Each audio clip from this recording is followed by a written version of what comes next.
వడ్డేశ్వరంలో centre for educational development of minorities కొత్త కార్యాలయంను మంత్రి ఎండి ఫరూక్ ప్రారంభించారు. ఓ రిపోర్ట్. మంగళగిరి సమీపంలోని వడ్డేశ్వరంలో centre for educational development of minorities నూతన కార్యాలయాన్ని రాష్ట్ర మైనారిటీ సంక్షేమ శాఖ మంత్రి ఎన్ఎండి ఫరూక్ ప్రారంభించారు. ఈ సందర్భంగా మంత్రి మాట్లాడుతూ మైనారిటీ యువతకు నాణ్యమైన విద్య, నైపుణ్యాభివృద్ధి, ఉద్యోగ అవకాశాలు కల్పించడమే ప్రభుత్వ లక్ష్యమన్నారు. ఇంకా ఈ కార్యక్రమంలో మైనారిటీ సంక్షేమ శాఖ ప్రభుత్వ సలహాదారు మహమ్మద్ అహ్మద్ షరీఫ్, ఎమ్మెల్యే ఎండి నజీర్, శాఖ కార్యదర్శి CH Sridhar, CEDM director K Yakub Basha తదితరులు పాల్గొన్నారు. మంగళగిరి నియోజకవర్గం సిఈడిఎం ఆఫీస్ ఇనాగ్రేషన్కు ముందుగా లోకేష్ బాబు గారిని పిలిచాము. వారు టైం లేదు, వరకు మీరే చేయండి అని చెప్పారు. సరే, వారి అనుమతితో మేము ఈరోజు ఇక్కడ ఇక ఓపెనింగ్ కార్యక్రమం పెట్టాం. చాలా రోజులు కూడా కంప్లీట్ అయింది. సరే, వారి ద్వారా చేయాలని చెప్పి ఒక కృత విషయంతో ఉన్నాము. అది ఇంకా వాళ్ళకి అడిగిన తర్వాత అక్కడ కుదరడం లేదు, ఫర్ టైం డేట్ దొరకడం లేదు, కాబట్టి మీరే పెట్టండి అని చెప్తే పెట్టడం జరిగింది. చాలా సంతోషం. మళ్ళీ ఈరోజు చాలామంది కోచింగ్ సెంటర్ అనుకోండి, ఇది ఆన్లైన్లో ఆఫ్లైన్లో రెండు చేసుకోవచ్చు. ఆన్లైన్లో కూడా ఇచ్చేవాళ్ళు ఉన్నారు. మంచి ఫ్యాకల్టీలు ఇచ్చి పిల్లలు ఎవరైతే చదువు అందుబాటులో లేని వాళ్ళు ఉన్నారు వారికి దూరంగా ఉండే పిల్లలకందరికీ కూడా ఆన్లైన్లో ఇస్తాం.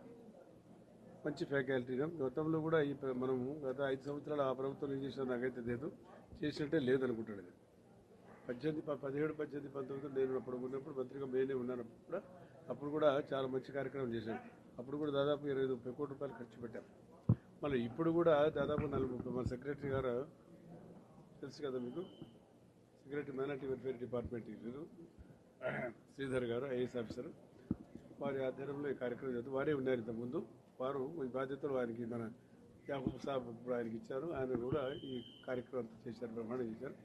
అక్కడ మనకు కంబైన్డ్ స్టేట్లో మరి చిన్నారెడ్డి హెచ్ఆర్ఐడి ఉండేది, మన ఇక్కడ ఏమీ లేదు ట్రైనింగ్ పెట్టుకోవడానికి.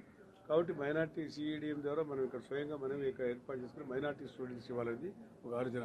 ఎందుకంటే మన డిఎస్సిలో చాలామందికి మనం చేసాం. దీంట్లో దాదాపుగా డిఎస్పీలో ఇందాక ఆయన చెప్పాడు మాట్లాడడంలో, మైనార్టీలు చాలామంది రాలేదు అని చెప్పి. మనకి దగ్గర ఇన్ఫర్మేషన్ లేదు. మైనార్టీ బాగా చదువుకుంటూ ఉన్నారు, అవకాశం ఉంది వారికి. ఈరోజు లోకేష్ బాబు గారు ఎప్పుడైతే డిఎస్సి ఏర్పాటు చేశారో దాంట్లో మైనార్టీ పాపులేషన్ మన స్టేట్లో ఆంధ్రప్రదేశ్లో దాదాపు 7.5%, 8% లోపల ఉన్నారు, ఇంక్లూడింగ్ దుదేకుల. మనకు 11.5% మంది పిల్లలు పాస్ అయినారు. అబోవ్ ది పాపులేషన్ అంటే పిల్లలు, ఆడపిల్లలు బాగా చదువుకున్నారు. ఆడపిల్లలు ఇందాక చెప్పినట్టుగా తక్కువ కాదు, గర్ల్స్ కూడా 40% 48% గర్ల్స్ కూడా పాస్ అయ్యి ఉద్యోగాలు చేస్తూ ఉన్నారు. ఆ రోజు సర్టిఫికేట్స్ ఇవ్వడానికి, ఉద్యోగాల సర్టిఫికేట్ ఇవ్వడానికి లోకేష్ బాబు గారు పిలిచినప్పుడు సన్న పిల్లలు తీసుకొచ్చారు. 5 సంవత్సరాలు 6 సంవత్సరాలు 7 సంవత్సరాల పిల్లలు. అంటే గత 5 సంవత్సరాలు కాక ఇంతకుముందు మనం చేసాం, 17 చేసాం, తర్వాత చేయలేదు. ఆ మధ్యలో ఆ బిడ్డల పెళ్ళిళ్ళు అయిన తర్వాత పిల్లలు, ఆడపిల్లలు కూడా ఇళ్ళలో అకామిడేషన్ లేకుండా పేదరికం ఉన్న కష్టపడి చదివి మీరు డిఎస్సి ఎగ్జామ్స్ పాస్ అయ్యి ఉద్యోగాలు సంపాదించారు. దానికి మళ్ళీ ఈ ప్రభుత్వంలో అదే ట్రాన్స్పరెంట్గా జరగలేదు, అది జరగలేదు, ఇది జరగలేదు అని పిచ్చి మాటలు మాట్లాడడం నేర్చుకున్నారు. ఎందుకంటే ఏది దొరకలేదు కాబట్టి. అసలు ఎవడో పిచ్చోడు అంటారు దాన్ని. ట్రాన్స్పరెంట్గా జరిగిందంటే అంత ట్రాన్స్పరెంట్గా చేశారు. మరి ఆ 11.5% పిల్లలు పాస్ అయినంటే వాళ్ళు ఇంత కష్టపడి ఉండాలా?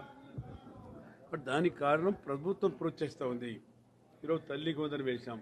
పేద పిల్లలు చదువుకోవడానికి ప్రభుత్వపు బడిలో ఉన్నంత క్వాలిటీ ఎడ్యుకేషన్ ఎక్కడా లేదు, మీకు తెలుసు. ఎందుకంటే అన్ని నేను ప్రైవేట్ కాలేజీల పేరు చెప్పడం తెలుసుకుని, కాలేజీల పేరు, ప్రైవేట్ స్కూల్ పేరు తప్పలేదు.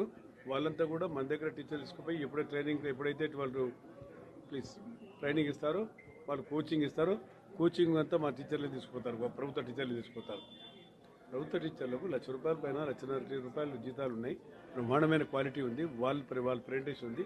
ప్రైవేట్ స్కూల్లో ఎంత ఇస్తారంటే స్కూల్లో 10,000, 15,000, 20,000 ఇస్తారు. అంతకన్నా ఎక్కువ వేయరు కదా.